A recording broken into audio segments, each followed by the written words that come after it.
Bonjour à tous. Si vous pouviez acheter un pays comme on achète une maison, alors un agent immobilier consciencieux vous proposerait probablement d'abord d'aller jeter un coup d'œil sur le territoire des États-Unis. Et pourquoi ça? Eh bien, vous y trouverez un voisinage parfait, de très belles vues, énormément de points d'eau à proximité, vos moyens de transport seraient nombreux et variés, et vous obtenez ainsi un bel ensemble qu'il serait sage de garder tel quel. Il est très déconseillé de diviser le bien en différentes entités. Il gagne sa valeur en restant unique. Pour une seule famille, vous ne pouvez pas rêver mieux. Commençons d'abord par brosser un panorama du territoire. Celui-ci peut se diviser facilement en trois grandes parties distinctes. D'abord, nous avons les plaines de la côte Est. Fertiles et traversées par de nombreux fleuves navigables. Elles sont coupées en outre du reste du pays par la chaîne de montagnes des Appalaches qu'on peut voir ici. C'est un territoire parfait pour installer de nombreux colons européens, si on oublie bien sûr les populations indiennes. Nous arrivons ensuite sur le trajet des chercheurs d'or et nous nous enfonçons dans la grande plaine qui s'étend jusqu'aux immenses Rocheuses, la deuxième chaîne de montagnes. Cette plaine est celle du Mississippi, un fleuve immense qui assure aujourd'hui la richesse du commerce et de l'agriculture américaine. Sa vallée traverse le pays du nord vers le sud jusqu'au golfe du Mexique. Il assure une nouvelle voie navigable au pays et lui permet de diversifier ses marchandises ainsi que ses partenaires commerciaux. Enfin, la troisième partie du pays, tout à l'ouest, s'étend des Rocheuses jusqu'à l'océan Pacifique. C'est un territoire qui est plutôt désertique et rocailleux.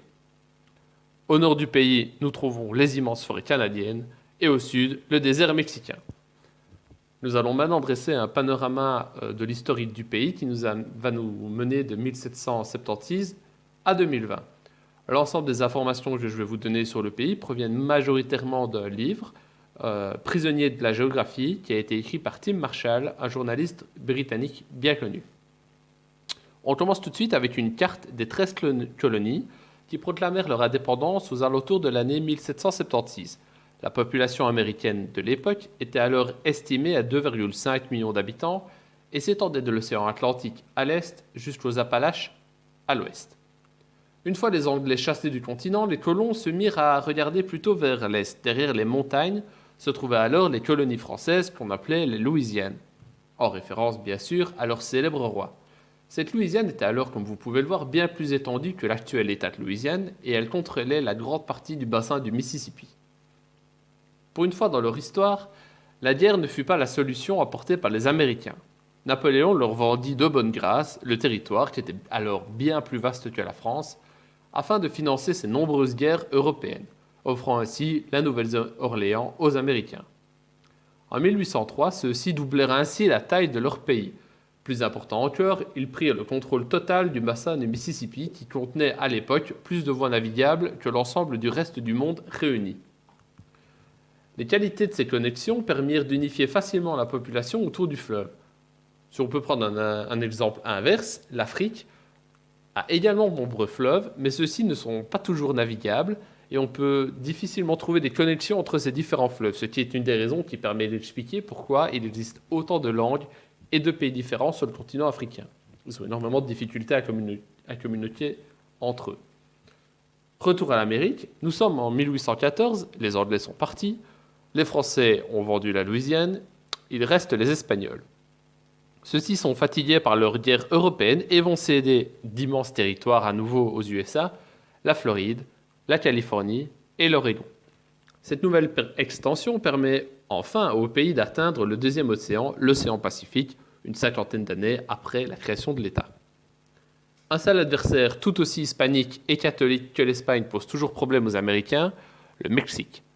Cela peut sembler surprenant si on regarde la situation actuelle, mais à l'époque, les deux pays ont presque la même population, autour de 8 millions avec un certain avantage pour les USA, et surtout, le Mexique détient encore des territoires bien plus riches que ceux qu'il ne possède à l'heure actuelle, tels que le Texas.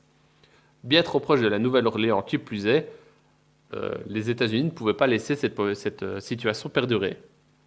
Une fois n'est pas coutume, les Américains trouvèrent la solution à leurs problèmes. Ils incitèrent de nouveaux colons à s'installer principalement dans le sud du pays, afin de créer un déséquilibre démographique avec le Mexique. Ils envoyèrent ainsi des colons tant dans le territoire américain que dans le territoire alors détenu par le Mexique. Ces colons majoritairement blancs et protestants créèrent un déséquilibre qui leur permit de réclamer leur indépendance par rapport au Mexique.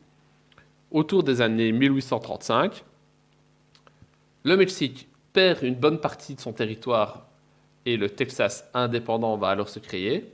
Et puis, en 1848, ils vont intégrer le territoire américain.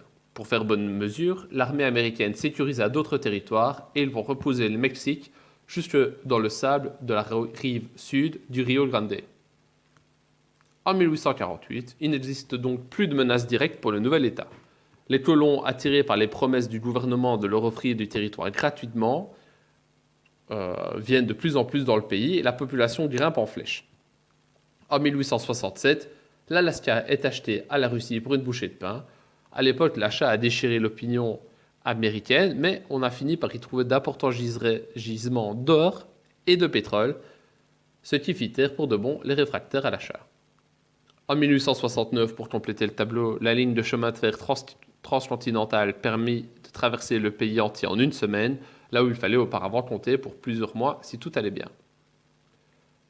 Dans une volonté d'affirmer de plus en plus sa volonté dans le monde, les USA déclarèrent une nouvelle guerre à l'Espagne en 1898, et ce afin d'assurer le contrôle de ces routes maritimes sortant du golfe du Mexique.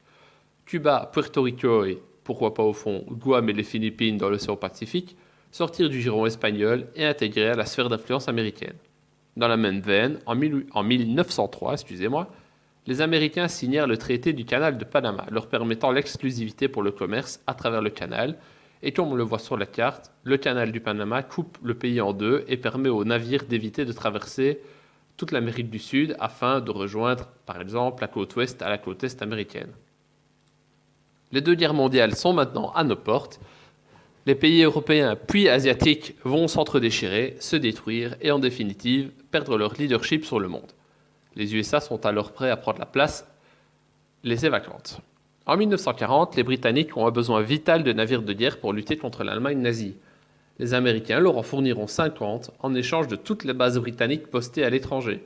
Les Anglais, par cet acte, vont donc échanger leur capacité à être une puissance globale contre une possibilité de continuer la lutte face à l'Allemagne. Dans la foulée, les Américains vont construire leurs propres bases, comme à Okinawa au Japon, à Taïwan ou en Corée du Sud. En 2017, plus de 200 000 soldats américains sont présents en dehors des frontières du pays. Au terme de la Deuxième Guerre mondiale, les USA dirigent l'OTAN, la plus grande alliance militaire au monde, dont le but premier était à l'époque de lutter contre l'URSS, et ils relancent l'Europe de l'Ouest grâce au plan Marshall. Ils vont créer tout un système monétaire et financier à leur intérêt, mais nous n'entrerons pas dans les détails dans cette vidéo. On peut, à partir de 1950, établir deux cartes des États-Unis. La première est la carte classique, qui est la carte du pays, et la deuxième serait l'empreinte géopolitique des USA dans le monde. Dès 1960, on peut estimer qu'il ne reste plus que 3 menaces possibles pour les USA. Une Europe qui serait unifiée, mais à cette époque, ce n'est toujours pas le cas, une Russie et la Chine. En 2020, il ne reste plus que la Chine qui peut encore réellement poser problème aux USA, mais ce sera le sujet d'une éventuelle deuxième vidéo. J'attire à présent l'attention sur un sujet particulièrement important pour les pays qui ambitionnent de devenir des puissances mondiales, la sécurité énergétique. Les USA ont multiplié les interventions militaires à l'étranger ces dernières années. Les plus anciennes visaient à contenir la montée du communisme, mais les dernières interventions, et notamment dans les pays du Golfe, tels que l'Irak, leur permettaient d'assurer un approvisionnement continu en pétrole. Ce carburant est bien entendu la base des économies modernes et le combustible principal de la plupart des moyens de transport. Les USA semblent à nouveau avoir tiré le bon numéro, car ils possèdent sur leur sol d'énormes gisements de pétrole et de gaz comme en Alaska ou au Texas, ce qui rend leur dépendance envers les pays du Golfe de moins en moins stratégique, et donc ils ont de moins en moins intérêt à mettre en place des opérations de maintien de la paix dans ces pays-là.